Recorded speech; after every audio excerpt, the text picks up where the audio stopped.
It's hard to imagine anything more confounding.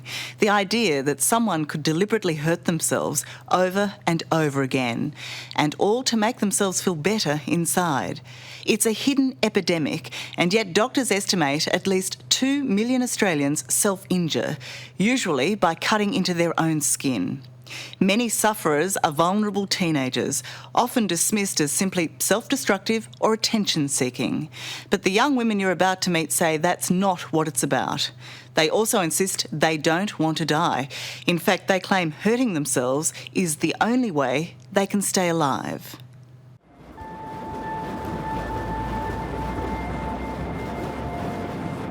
At 24, Ali Dower likes to play with fire. She loves the edginess of it, the buzz that one mistake might lead to disaster. But this is not the most dangerous thing she does. I don't remember why I chose self-harm. The chaos and the feelings that were all trapped inside my head got to a point where I needed something. Since she was a young teenager, Ali has frequently cut and scratched herself, slicing open her arms and legs.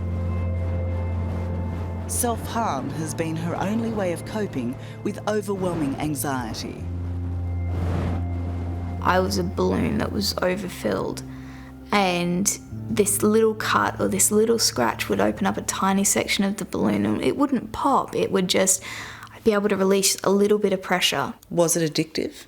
Yes, I didn't even think before I went and used that tool, and before I went and self-harmed, because I knew it would work. Ali Dower is not alone. You might not be familiar with the self-injury phenomenon, but 200,000 Australians harm themselves each month. 26-year-old Jessica is one of them. She's been cutting herself since she was 14. The scars on her body mirror immeasurable emotional pain. Can you actually tell me what it physically feels like to cut yourself? It stings like mad at first. Then you kind of go numb for a moment. And you get this like rush. It's like all of a sudden you can breathe. It's like feel like you have an elephant sitting on your chest to start with, and then once you cut, it's released. And you just go, I can breathe. I can breathe for that moment. But then the guilt comes and it's not worth it.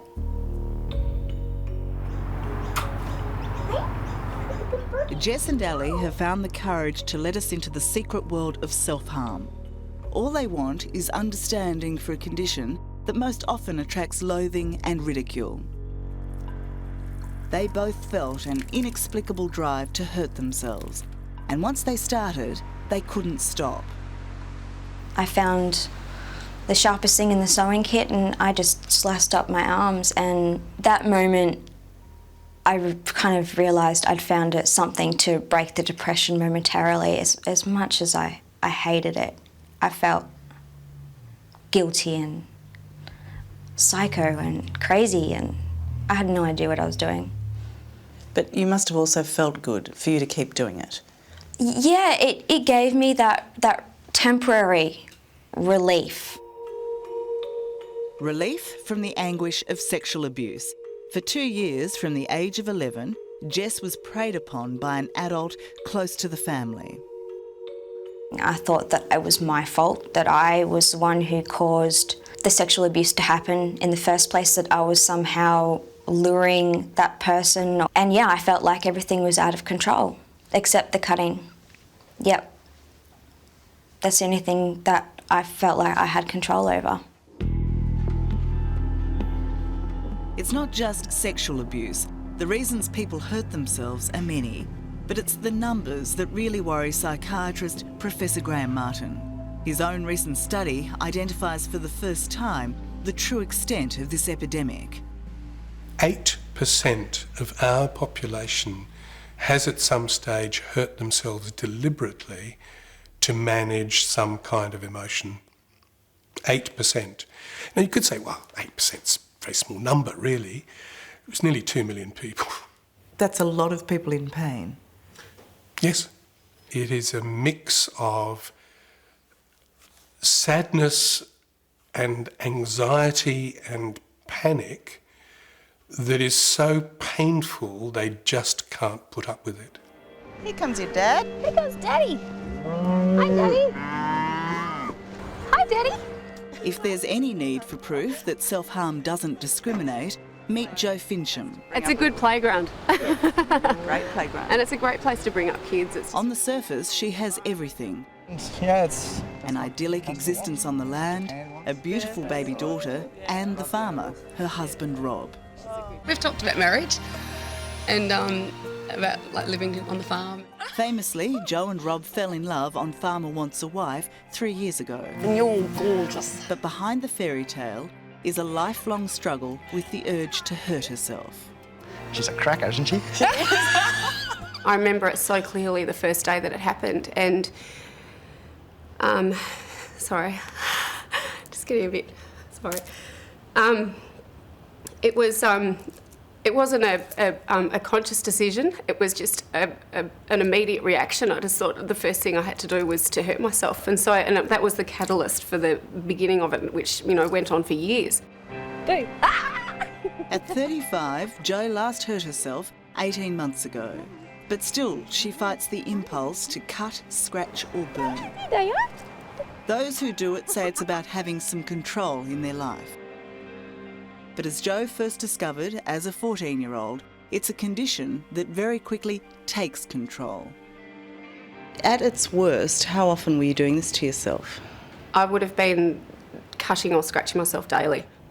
It was always done in places that were hidden, that were secretive, like webbing in fingers, in toes, tops of my legs, because I don't like to show the top of my legs. You just look fabulous on the night. You really, I thought, Audrey Hepburn, eat your heart out. You look gorgeous. Oh, thank you. Like Jo, high school was not a happy time for Ali Dower. She was a perfectionist who couldn't meet her own demands. She was bullied and she was drowning in anxiety. Her only relief was to mark her body, to the heartache of her mum, Maria. Amazing. It was amazing, actually, that we could find gloves to cover all that mess up. Well, it was disgusting. Thank you. I guess for me, self-harm was my way of saying I'm hurting myself because there is stuff going on up here and I don't know how to stop it. I'm hurting myself because it makes me feel better. And that's the biggest irony, is it does. It's so utterly effective and it does make you feel better. When you saw those marks on Ali's arms for the first time, what did you think and what did you feel? I thought, what could be so bad that you would want to inflict that sort of pain on yourself? Were you horrified by it? I was absolutely stunned. I didn't actually know what to do. Maria did do everything she could. She relied on professional help and her mothering instincts, rubbing cream into her daughter's scars, which means she's no longer scarred. But for Ali, her mum's efforts only left her feeling ashamed and isolated. It almost felt like I wasn't allowed to be who I was at that point in time. But I wouldn't have been able to tell you, okay, it's all right, go ahead and do it. I just couldn't have. Is that what you wanted to hear? I didn't want to be told that what I was doing was so horrendous and so bad and so, oh my God, how could you possibly do that to yourself? How could you be hurting yourself? Good bird. Jessica had a similar reaction when her self-injury was discovered. Up you go. Good birds. Her family was angry and scared, but she's also felt scorn from others. So the people who are negative towards you about it, what do they say your motivation is? Attention seeking. And is it? It's not about attention seeking for the sake of attention seeking or being cool or copying other people or fitting in or anything. It has nothing to do with that. Is it about trying to take your own life?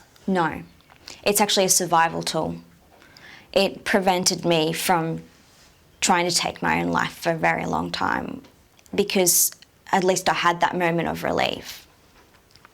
It's not a suicide attempt. Even the medical profession has difficulty understanding those who harm themselves.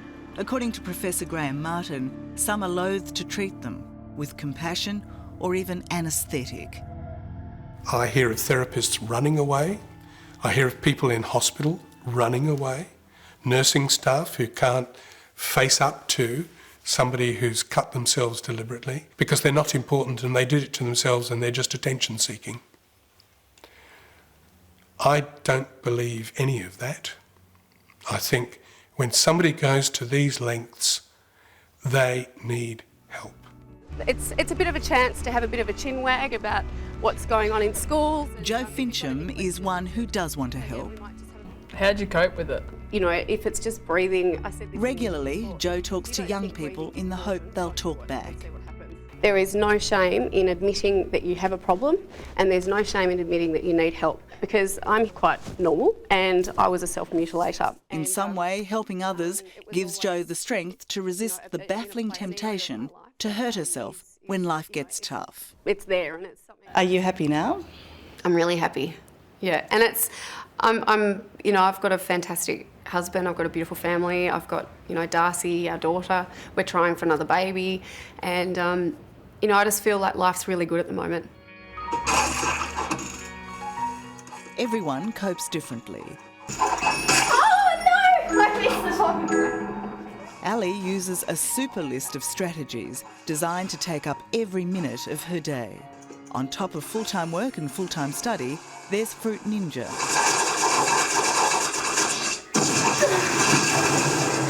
I beat it. Yes. Meditation and music. And if it's still all too much, there's the ice tray. So here. So I just have like ice cubes. Mm-hmm. You may have two. Oh, thanks. And so you just hold it, and you hold it in your hands as tight as you can, and it doesn't hurt for the first couple of seconds, and then it starts hurting. It might hurt, but the ice won't harm. Yeah, it obviously can be a little bit uncomfortable.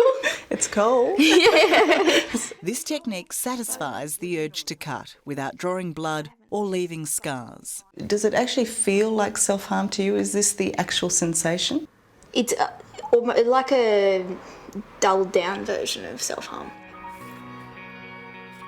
The good news for Ali Dower is that she's winning the fight to stop hurting herself. She still thinks about it too much, but hasn't done it for more than 2 years. Today I experience wisdom, laughter and harmony of thoughts. It's huge because there was a time where I was self-harming every day. Does that make you feel good about yourself? It makes me feel like there's nothing that I couldn't achieve. That must be a good feeling. Yeah, it does feel good. Still getting used to that idea. When you look at your scars today, what do you think of them? I feel like they're my battle scars. They tell a story, and they're a part of me now. Jessica's journey continues to be a difficult one. Her emotional pain hasn't gone away, but thankfully the way she controls it has changed dramatically. After more than a decade, she's finally breaking her addiction.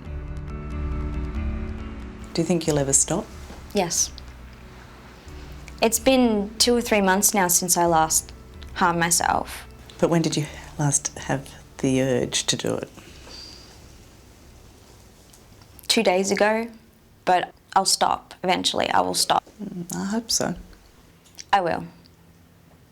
I know I will. The young women who spoke to us are working to build better and healthier lives for themselves and others. So if you self-harm or if you're tempted to hurt yourself, you can contact Lifeline on 13 11 14. They are there to help.